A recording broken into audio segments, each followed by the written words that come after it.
This is your Living Faith TV. And God said, "Behold, I have given you every herb-bearing seed. To you it shall be for food." Genesis 1:29.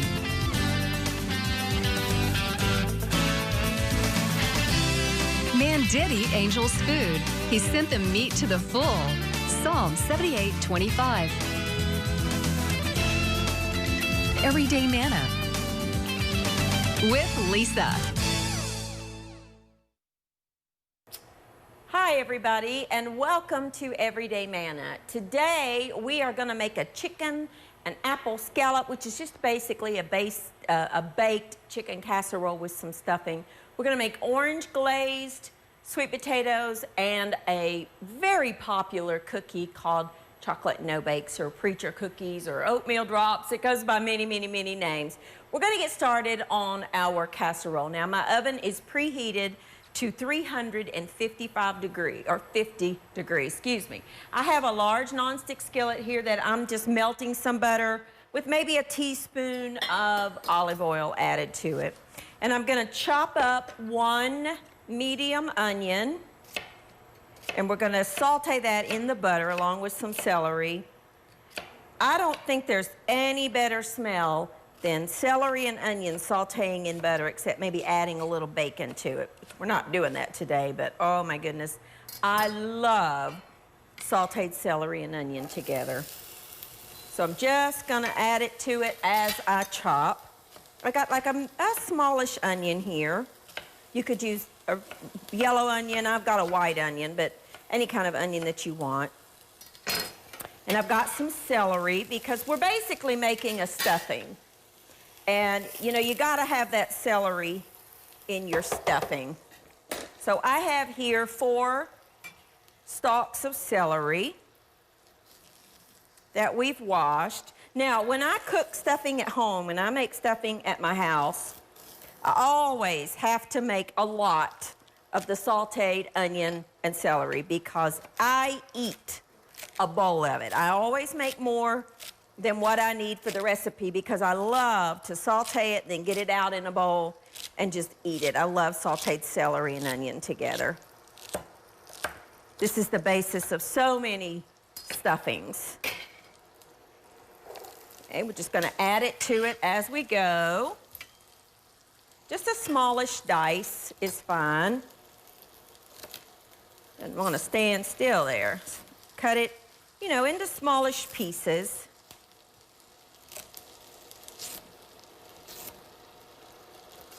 And I've got some leftover rotisserie chicken. You can do this with chicken that you make just for this. You can also, this is a great recipe for that leftover turkey at Thanksgiving or any other time you cook turkey. It doesn't have to be Thanksgiving for me to buy turkeys. And I'll tell you something I do every year. Now I have a freezer at home, an extra, you know, the upright freezers. Well, at Thanksgiving, they always have turkey on sale. So I buy extra turkeys and I freeze them, and so we eat it throughout the year because I really like it. And it's an economical meal because you get usually at least 3 meals, if not 4, out of a turkey. After you eat the main dish, you could make something like this, or you could, you know, make soups, lots of other things. All right, now I have in this bowl 1 box of the savory herb stuffing mix. It's all that's in there. And I've got some leftover rotisserie chicken.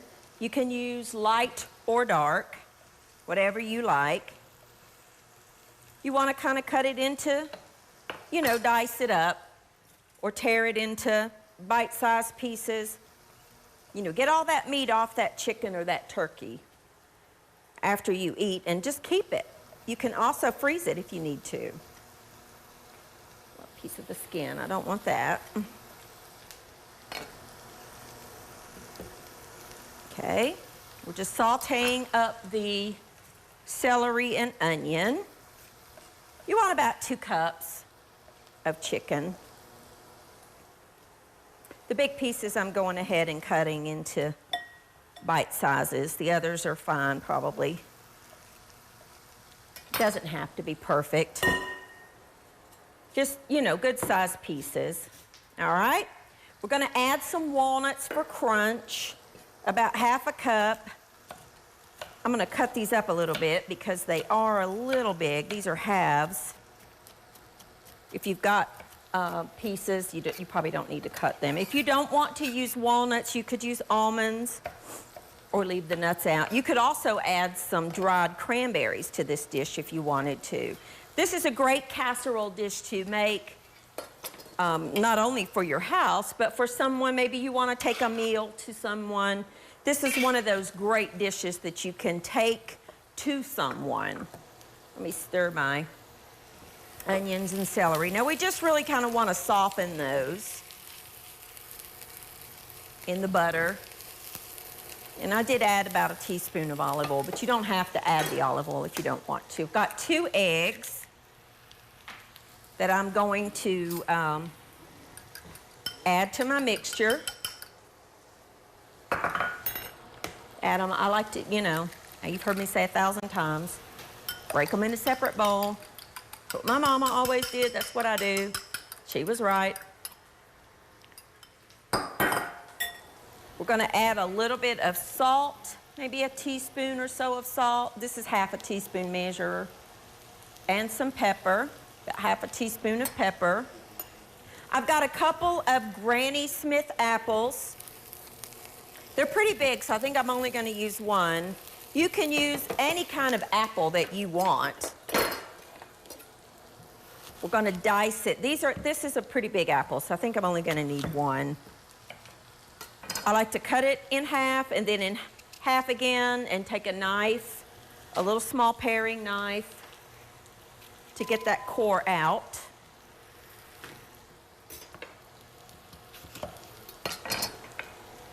Okay.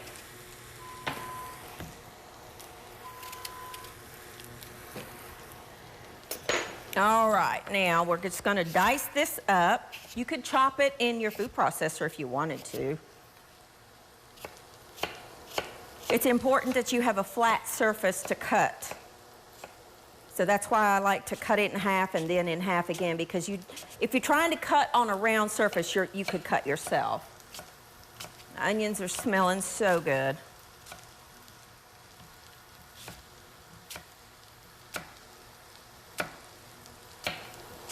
Preheat your oven again to 350 degrees. You could make this ahead of time and just pop it in the oven when you're ready to bake it. You might need to add a little bit more of your chicken broth, but you can make it ahead of time if you want to. All right, that's good. It's a lot of apple. We just need one. Okay, add that to your bowl.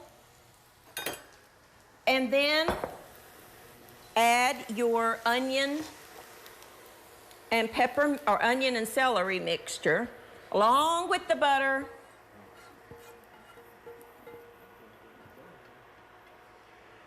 All right, we're just going to mix this all together.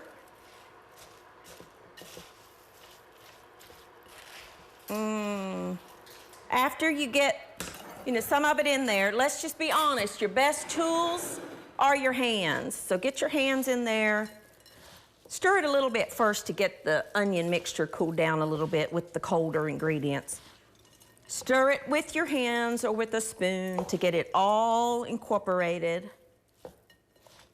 That looks so good. Okay, and then put it in a baking dish.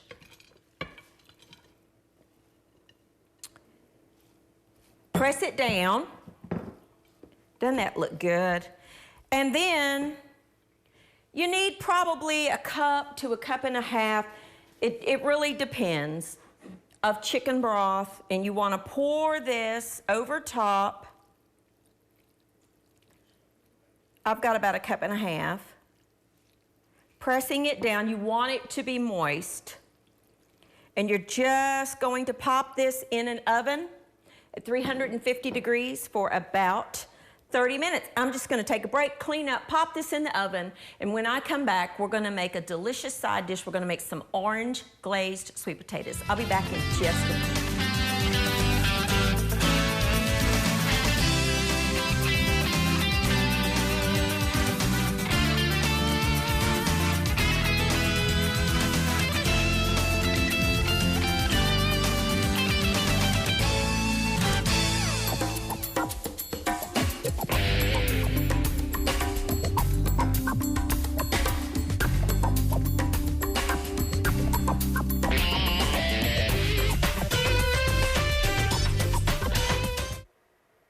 Alrighty, now our chicken is in the oven and we are gonna make some sweet potatoes. Now, I have already peeled and diced up into like 1-inch pieces, about 2 pounds of sweet potatoes.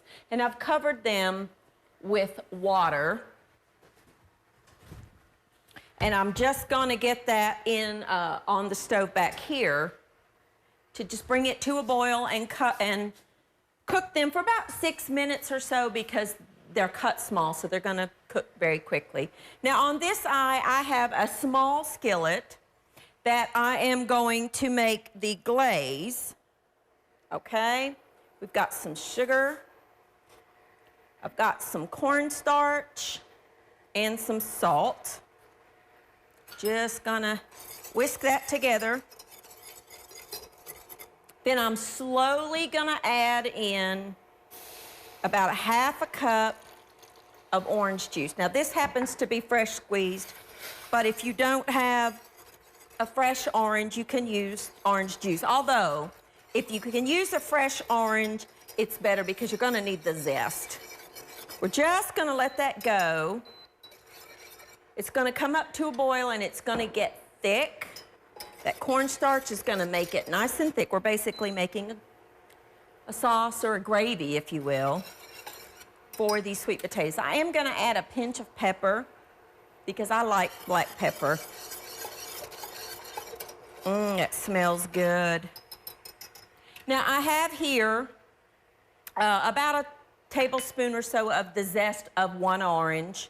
And I've got here some walnuts, just a few little walnuts, because I like to add a little bit of a crunch. If you want to use almonds again, you can. It does add you know, everything in this dish is soft, and this will add a little bit of a crunch. You want to bring that mixture up to a boil or a simmer. It's getting there. We're getting there. Chopping these up. You don't want them too fine. Okay. Stir that together. Come on, you. Let's come up to a little bit of a simmer. Trying to get used to this. Here. Our new set is coming along. We'll be in our permanent set hopefully soon. We are in a temporary location. I had someone ask me a couple days ago about, you know, this is our temporary set. See how that has come up to a vigorous boil? That's gonna thicken thanks to the cornstarch and become almost syrupy. We wanna cook this for about 2 minutes. You do need to keep an eye on it though, because it will boil over if you don't. So ever so often, go in with your whisk. Oh, that smells so good. You smell that orange. That was a good orange. Gotta tell you, it was very juicy and very sweet. Because we ate one. We had 2, we only needed the juice of 1 1/2, and we ate the other half. And it was really good. I guess if I had to pick a favorite fruit, citrus fruit category would be my favorite. I love citrus, anything. If you've watched the show for any length of time, you know that. I love the flavor of lemon and the flavor of lime and orange. It just adds a brightness to your food. Now, I'm gonna add that zest because that is a lot of flavor. I'm also gonna add a little bit of butter. And I like unsalted butter. The butter will add a richness to it. Now, you just want to turn this down to simmer. You can see how it has sort of thickened up and become more viscous. It's just a thicker mixture. I'm not going to stir in the walnuts till the very last minute. Now, I've got this down as low as this eye will go. And I'm just going to let that simmer for a couple of minutes, going in ever so often to stir while our potatoes are cooking. And then we will combine the two to serve.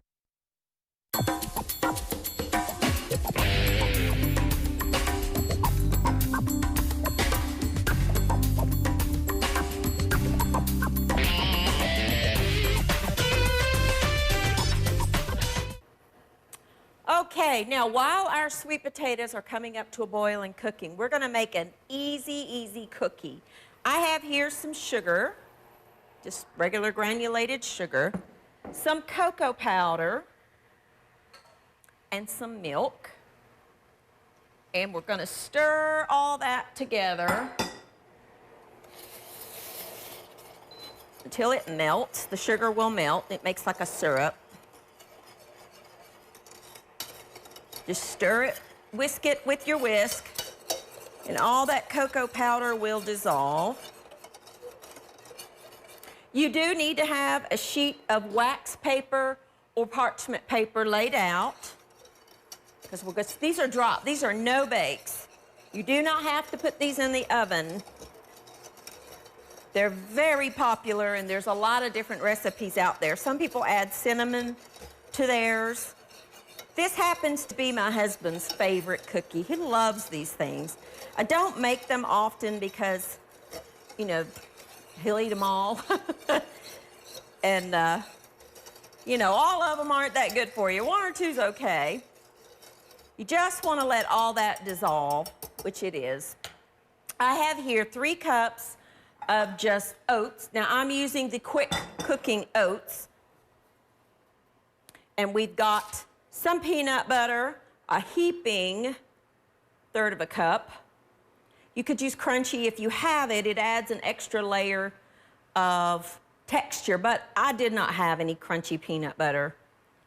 And so I wasn't going to buy crunchy peanut butter just for this recipe. So you can use smooth, but if you wanted to add some chopped peanuts, you could. Okay, let's get this up just a little bit more dissolved. Gonna add in a little bit of vanilla, about a teaspoon. Just adds that extra layer of flavor. And I always put just a pinch of salt in my baked goods or sweets, desserts. It just brings out that flavor, that sweetness. Okay, I think that's good. Now, you're gonna pour this mixture over top of this mixture, scraping out all that goodness, all that chocolate, peanut butter. And the heat from this is gonna instantly melt the peanut butter.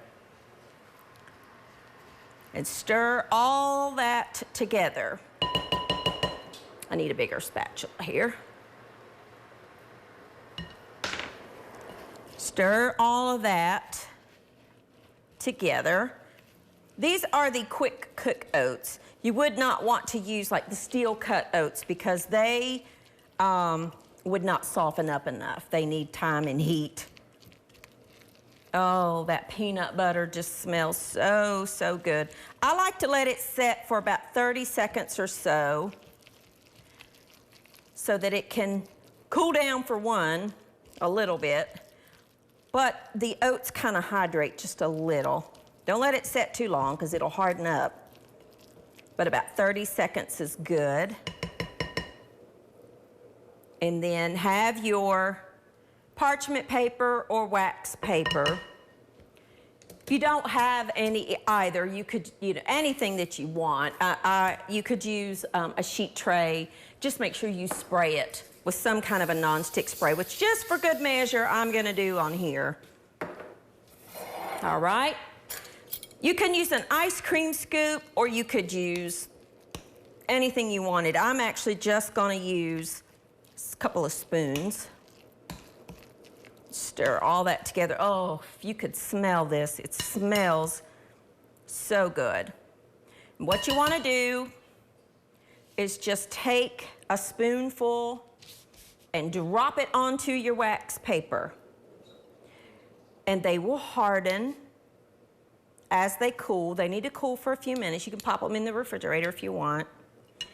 And they're just easy. Some people call these preacher cookies. I don't know how that name got started. If you know how that started, let us know. I'm curious how that got the name preacher cookies, but maybe because on Sunday afternoon, when preacher came to eat lunch with you after church, you whipped up a cookie. I really don't know. I just made that up, but I'm be curious why they're called preacher cookies, if you know. I know them as chocolate no-bakes or chocolate oat no-bakes. They're easy to do, and they are very, very good. And you really could mix this up a multitude of ways. You can make them as big or as small as you want.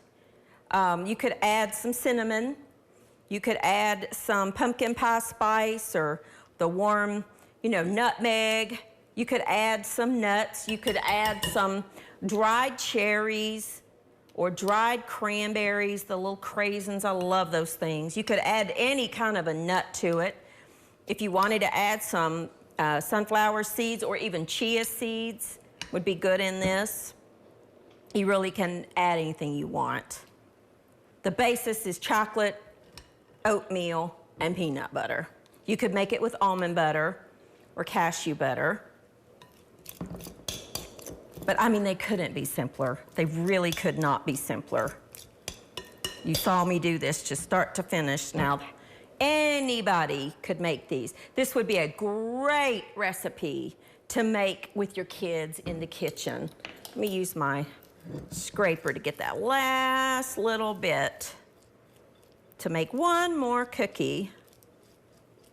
And you don't even have to turn on your oven. And it's good, so good. Let's find a spot. Looks like a good little spot. They're not gonna spread out anymore. I mean, they're just gonna harden. You can pop them in the refrigerator if you want to. But there you go, a simple, easy, delicious recipe for no-bake cookies.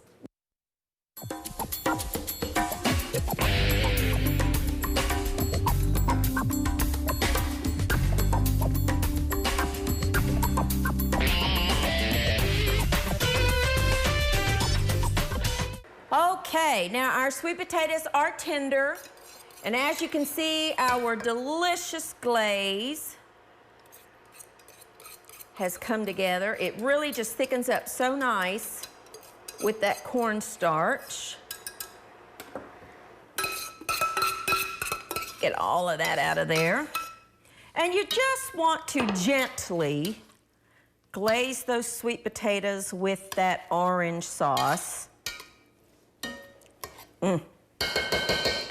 Remember the walnuts that we chopped up? Can't forget those. I'm gonna save a few for the top. Stir those in there to combine, and that's it. This would make a delicious and beautiful addition to your Thanksgiving table, as well as any other day of the week. Okay, just gonna put them in our serving dish. Our casserole's almost done. And we're gonna make a quick and easy creamed corn to go alongside this. Let's get our pans out of the way and sprinkle just the remaining few little nuts on there. The nuts add flavor, but they also add a lot of texture. So there you go, a quick and easy orange glazed sweet potato that's really good.